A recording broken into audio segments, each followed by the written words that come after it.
En este vídeo vamos a explicar las diferentes pruebas existentes que demuestran la teoría de la evolución.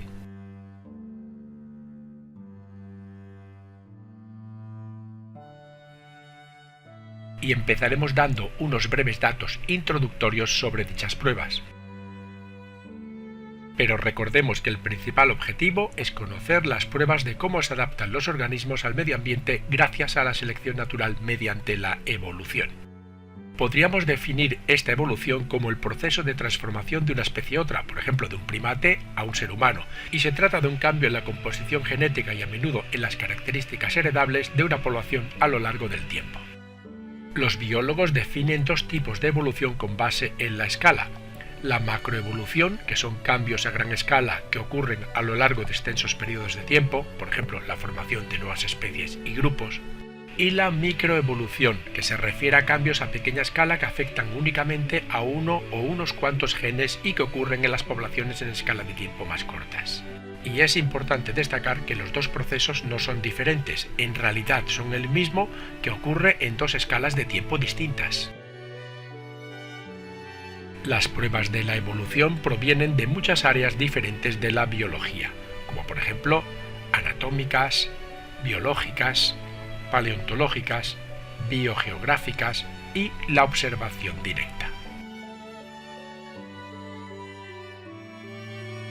Y empezamos con las primeras pruebas, las anatómicas. Las especies comparten características físicas porque éstas estaban presentes en un ancestro común y reciben el nombre de estructuras homólogas. Dichos tipos de pruebas pueden ser de carácter embriológico o puramente anatómico. Y en el segundo explicaremos qué son los órganos homólogos y los vestigiales. Y ya que hablamos de homólogos, explicaremos también qué son órganos análogos, así como también la teoría de la convergencia evolutiva. Empezamos con las embriológicas. Estas se basan en el estudio comparado del desarrollo embrionario de distintos seres vivos. Al comparar las primeras fases de crecimiento de muchos de ellos, se puede observar ciertas semejanzas que van desapareciendo según va creciendo dicho individuo. Y si vemos las diferentes fases del desarrollo embrionario, en los embriones de los organismos superiores presentan unas estructuras propias de los organismos inferiores, que después desaparecen con el posterior desarrollo de dicho embrión. Las primeras fases de ese desarrollo son iguales para todos los vertebrados, siendo imposible diferenciarlos entre sí. Solo al ir avanzando el proceso, cada grupo de vertebrados tendrá un embrión diferente al del resto, siendo tanto más parecidos cuanto más emparentadas estén las especies. Y todo esto lo podemos apreciar en el siguiente dibujo. Y el siguiente estudio anatómico se basa en el tipo de órganos, que pueden ser homólogos, es decir, aquellos cuya estructura interna es igual o muy semejante, pero que realizan funciones diferentes, por ejemplo, las extremidades de los vertebrados que tienen la misma configuración, pero sirven para diferentes funciones. Por ejemplo, los brazos pueden servir para agarrar, caminar, volar o incluso nadar. Y por otro lado los vestigiales, que son estructuras homólogas a otras importantes en otros organismos pero que han perdido su función ancestral y suelen tener un tamaño muy reducido. Unos claros ejemplos de órganos vestigiales de los seres humanos los tenemos en la siguiente tabla. Hay muchos más, pero estos serían los más importantes o destacados. En la columna izquierda está el órgano vestigial y en la derecha el origen o la función que tiene. Y si hemos hablado de órganos homólogos, vamos a hacerlo ahora de análogos, que son estructuras internas diferentes pero que realizan la misma función, es decir, que tienen diferente origen evolutivo, aunque ambas en este caso valen para volar. Dichos órganos análogos implican un proceso de convergencia evolutiva hacia una misma forma para poder realizar una misma función. Esto se puede ver en la forma que tiene un delfín, un tiburón y un ictiosaurio, que, aunque proceden de diferentes ramas evolutivas, han adoptado todos una forma similar para poder nadar. Las siguientes pruebas de la teoría de la evolución las podemos encontrar en la biología molecular. El ADN y el código genético reflejan la ascendencia compartida de la vida. La comparación de las secuencias de ADN puede mostrar qué tan emparentadas están las especies, y al igual que las homologías estructurales, las semejanzas entre las moléculas biológicas pueden reflejar la existencia de un ancestro evolutivo compartido. En el nivel más básico, todos los seres vivos comparten el mismo material genético, el mismo código genético o alguno muy parecido, el mismo proceso básico de expresión de genes y finalmente los mismos materiales de construcción como los aminoácidos. Estas características compartidas sugieren que todos los seres vivos descienden de un ancestro común y que dicho ancestro tenía ADN como material genético, usaba el código genético y expresaba sus genes mediante la transcripción y la traducción. A este se le llama LUCA, que en inglés significa Last Universal Common Ancestor. Y todos los organismos actuales comparten estas características porque fueron heredadas de dicho ancestro. Aunque estas, como tener ADN y llevar a cabo la transcripción y la traducción de genes, son muy buenas para establecer el origen común de la vida, pero no son tan útiles para saber cuán relacionados están entre sí dos organismos en particular. Si queremos determinar qué organismos en un grupo son los más emparentados, necesitamos usar diferentes tipos de características moleculares, como las secuencias de nucleótidos de genes. Y frecuentemente los biólogos comparan las secuencias de genes relacionados de diferentes especies para analizar cómo estas especies se relacionan evolutivamente entre sí. La idea fundamental detrás de este método es que dos especies tienen el mismo gen debido a que lo heredaron de un ancestro común. Por ejemplo, humanos, vacas, pollos y chimpancés tienen un gen que codifica la insulina, porque este gen ya estaba presente en su último ancestro común. En resumen, mientras más diferencias hay en el ADN de dos genes homólogos de dos especies, más distante será la relación entre ellas. Por ejemplo, la insulina humana y la del chimpancé son más semejantes que la del pavo y la del ser humano, lo que muestra que humanos y chimpancés están más emparentados que humanos y pavos. Pasamos a las terceras pruebas, que son de carácter paleontológico.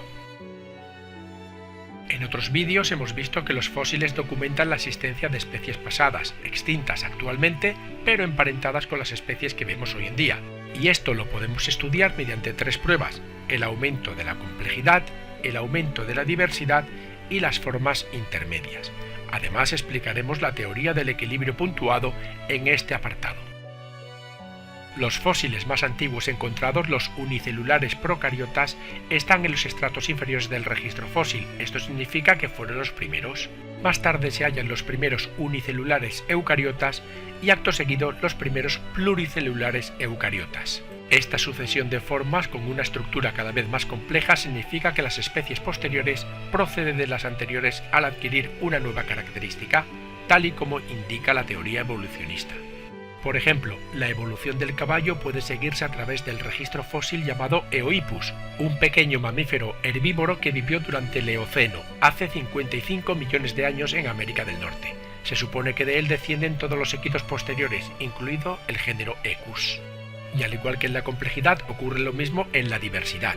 En el registro fósil se observa cómo aumenta la diversidad de especies con el paso del tiempo. Esto da a entender que de cada especie pueden haber surgido dos o más por la adaptación a diferentes ambientes.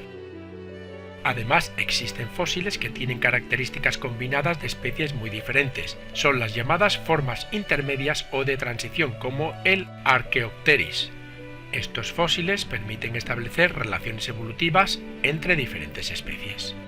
Y en esta sección vamos a explicar precisamente qué es el equilibrio puntuado. Se trata de una teoría de la evolución biológica que intenta explicar los cambios bruscos. Normalmente en la evolución pueden darse largos periodos en los que las especies no cambian, llamados periodos de equilibrio, y estos pueden estar seguidos de cortos periodos en los que se produce una evolución rápida o punto de discontinuidad. ¿Y a qué se debe? Pues a que una pequeña población de la especie ancestral queda aislada del resto en un área muy pequeña y periférica con otras condiciones, y evoluciona de forma diferente hasta una nueva especie. Más tarde dicha especie regresa al área inicial y se hace muy abundante, pero la limitada extensión del área donde se habrían sucedido las formas intermedias explica por qué no se han encontrado fósiles de las mismas en ella.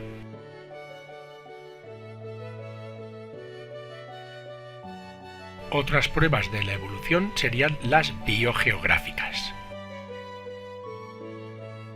La distribución global de los organismos y las características únicas de las especies isleñas reflejan la evolución y el cambio geológico. La distribución geográfica de estos organismos sobre la Tierra sigue patrones que se explican mejor por medio de la evolución, en combinación con el movimiento de las placas tectónicas a lo largo del tiempo geológico. Por ejemplo, los grandes grupos que ya habían evolucionado antes de la ruptura del supercontinente Pangea tienden a tener una distribución mundial. En cambio, los grupos que evolucionaron después de la ruptura suelen aparecer solo en regiones más pequeñas de la Tierra. Como ejemplo tenemos a grupos de plantas y animales en los continentes del norte y del sur, que pueden ser rastreados hasta la división de Pangea en 2 supercontinentes. El endemismo sería otro caso porque el número de especies únicas o exclusivas de una zona es mayor cuanto más aislada esté. Esto hace que evolucionen de forma diferente al resto.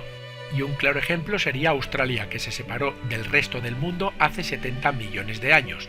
El aislamiento ha hecho que su flora y su fauna sea muy diferente del resto. Hay mamíferos marsupiales que no existen en otras partes, mientras que los placentarios solo llegaron allí cuando los trajeron los seres humanos. Aunque los marsupiales también estaban en otros continentes, al nacer posteriormente los placentarios y tener un sistema reproductivo más eficaz, los fueron sustituyendo.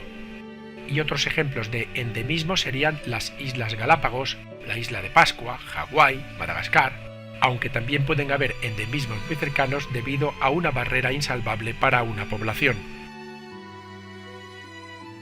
Y las últimas pruebas se podrían conseguir mediante la observación directa.